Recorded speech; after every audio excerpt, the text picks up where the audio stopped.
Everyone, আসসালামু আলাইকুম।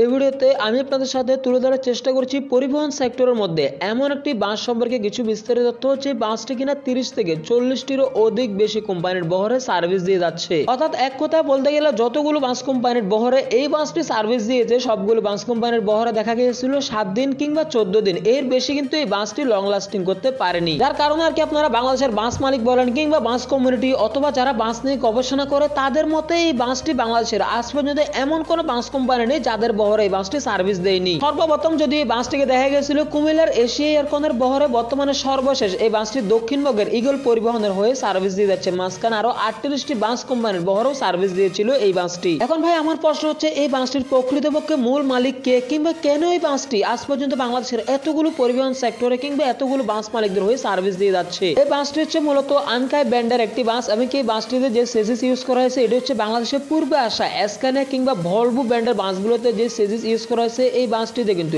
একই রকম সেজিস ইউজ করা হয়েছে। ইভেন বাংলাদেশে চাইনিজ আনকাই ব্র্যান্ডের বাসগুলো ডিলারশিপ হচ্ছে এনার্জি ব্যাগ, তারা সকল প্রকার বাংলাদেশে চাইনিজ ব্র্যান্ডের বাসগুলো ডেলিভারি করে থাকে। তবে হ্যাঁ, যদিও বাংলাদেশে এই আনকাই ব্র্যান্ডের বাসটি কখন এসেছিল কিংবা সর্বপ্রথম কাদের বহরে যুক্ত হয়েছিল এটা কিন্তু আমার জানা নেই। তবে এটা জানে যে এই বাসটির প্রকৃতপক্ষে মূল মালিক হচ্ছে ঢাকার একজন ভাইয়ের আর কি। তো যেহেতু একটা বাস দিয়ে কখনো পরিবহন সেক্টরে বাস কোম্পানি খোলা সম্ভব না, যার কারণে ওনার এই নিজস্ব বাসটিকে বিভিন্ন বাস কোম্পানির বহরে জিপিতে সার্ভিস দিয়ে থাকে। তো যদিও কারণ হিসেবে ওনারা আমাকে জানিয়েছিল যে বাংলাদেশের বাস মালিকরা নাকি এই বাসটিকে ভাড়াতে নেওয়ার জন্য 1 থেকে 2 মাস আগে পর্যন্ত সিরিয়াল দিয়ে রাখে এই বাস মালিকের কাছে। যদিও এটা কতটুকু সত্য আমি কিন্তু জানি না, তবে এই বাসের ড্রাইভার কিংবা হেল্পার উনি নিজেও কিন্তু আমাকে ঠিক একই কথাই বলেছিল। যদিও ভিডিওর শেষে কিন্তু আমি ঠিক এই কথাটার প্রমাণ আপনাদেরকে দেখাবো, আপনারা ভিডিওটি শেষ পর্যন্ত দেখলে আর কি বুঝতে পারবেন উনি নিজে আমাকে কথাটা বলেছিল। এবার বাসের ভিতরে যদি আমি আপনাদেরকে ইন্টেরিয়র পার্টের কথা বলি তাহলে দেখা যাচ্ছে দেশে সার্ভিস দেওয়া হুন্ডাই, লাক্সারিয়াস কিংবা স্ক্যানিয়া ব্র্যান্ডের বাসগুলোর মতো কিন্তু একইভাবে এই বাসটিকে কিন্তু ডেকোরেশন করা হয়েছে। যদি ইভেন বাসের সিটের কথা যদি বলি তাহলে বাসের সিটগুলো আমার কাছে একদমই ভালো লাগে না, লোকাল বাসের চাইতে আর কি খারাপ এই বাসের সিটগুলো। আসলে লাক্সারিয়াস ব্র্যান্ডের সিট আমি মনে করি আরেকটু বেটারফুল হওয়ার দরকার ছিল এখানে। এবং যদিও বর্তমানে ইগলের বহরে এই বাসটি ঢাকা থেকে কক্সবাজার পর্যন্ত সার্ভিস দিচ্ছে, যেখানে প্রত্যেকটি সিটের জন্য ভাড়া নির্ধারণ করা আছে 1400 থেকে 1500 টাকা পর্যন্ত।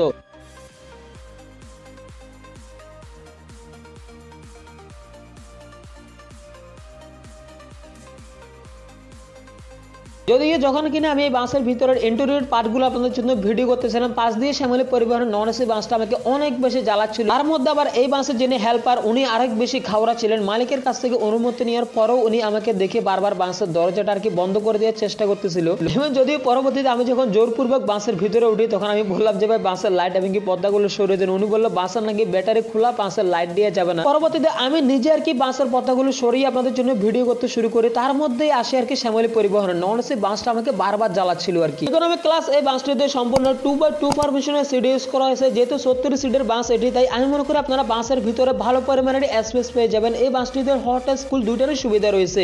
ইভেন পার্সোনালি এই বাসটির আরো একটি ভালো প্রকারের বৈশিষ্ট্য হচ্ছে ড্রাইভার সাহেব যদি কখনো হার্ট ব্রেক করে থাকে তাহলে ভিতর থেকে যাত্রীরা খুব একটা বেশি ফিল করবে না এইবারে। এবং সিটের পিছনে আপনারা চাইলে ভ্রমণকালের মোবাইল, ল্যাপটপ, চার্জিং প্যাড অর্থাৎ পাওয়ার ব্যাংক সহ সমস্ত কিছু আপনারা চাইলে এখানে রাখতে পারবেন। এছাড়াও বাসটিতে প্রত্যেকটি সিটের পাশে কিন্তু চার্জিং পোর্টেরও সুবিধা রয়েছে।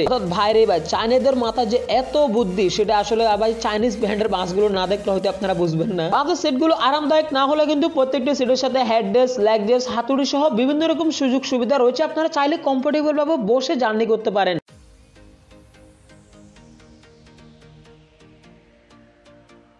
তো এখন আপনারা যে জিনিসটি দেখতে পাচ্ছেন এটি হচ্ছে মূলত গ্লাস ভাঙার একটি যন্ত্র। যখন কিনা এই বাসটি দুর্ঘটনার শিকার হবে এখানে আপনারা সুইচ টিপ দিয়ে গ্লাসের টোকা দিলে কিন্তু গ্লাসগুলো সাথে সাথে ভেঙে যাবে। তো যেটাকে আমি মনে করি যাত্রীদের জন্য ভ্রমণকালের অনেক বেশি হেল্পফুল কিংবা অনেক বেশি উপকৃত হবে। যদি কখনো আল্লাহ মাফ করুক বাসটি দুর্ঘটনার শিকার হয় চাইলে আপনারা খুব সহজে এখান থেকে বের হতে পারবেন। তো ইনি হচ্ছে মূলত এই বাসের হেল্পার, যার কথা আমি আপনাদেরকে একটু আগেই বলেছিলাম। মূলত ইনি হচ্ছে এই বাসের দেখাশোনা করে থাকে।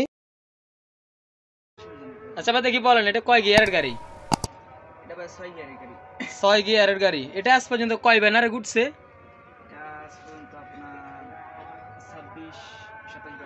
26-27 ব্যানারে আজ পর্যন্ত এই বাস ঘুরছে। আচ্ছা ঠিক আছে ভাইয়া, বিভিন্ন ধরনের কোম্পানির আর কি এই গাড়িটা আপনারা আর কি পছন্দ করে। আচ্ছা এই গাড়িটা মানে তারা বেশি পছন্দ করে এই জন্য নেই মানে এখন আপনার অনেক নেওয়ার জন্য। এই গাড়িটার মূল মালিক কে? এই গাড়ির মূল মালিক হচ্ছে কি আপনার লতিফ ভাই। লতিফ, ওনার কি নিজস্ব কোনো বাস কোম্পানি আছে? ওনার নিজস্ব কোনো বাস কোম্পানি নাই, ওনার গাড়ি একটাই। ওনার বাড়ি কই? ওনার বাড়ি এই সামনে। তো যদিও ঠিক এই কথাগুলো আমি বললে আপনারা হয়তো বিশ্বাস করবেন না, যার কারণ আমি এই বাসের স্টাফের মুখ থেকে জিজ্ঞেস করে নিলাম। ইগল পরিবহনে এই বাসটি আর মাত্র 7 দিন সার্ভিস দিবে, এরপর হয়তো অন্য কোনো ব্যানারে আবারও এই বাসটি জিপিতে সার্ভিস দিতে দেখা যেতে পারে। ভিডিও শেষে আপনাদের কাছে আমার একটা আবদার থাকবে, সেটা হচ্ছে ভাই এখন হচ্ছে সময় রাত 1:45। আমি কি বৃহস্পতিবার রাতে আমি এই ভিডিওটি বানাচ্ছি, আগামীকাল যেহেতু শুক্রবার, আমার জন্য ভাই একটু সবাই মন থেকে দোয়া করবেন। কারণ ভাই বর্তমানে আমি একটু সমস্যার ভিতর আছি, তাই আমি মনে করি মানুষের দোয়াই আমার বর্তমানে অনেক বেশি কাম্য, কারণ ভাই আমি গুনাহগার ব্যক্তি।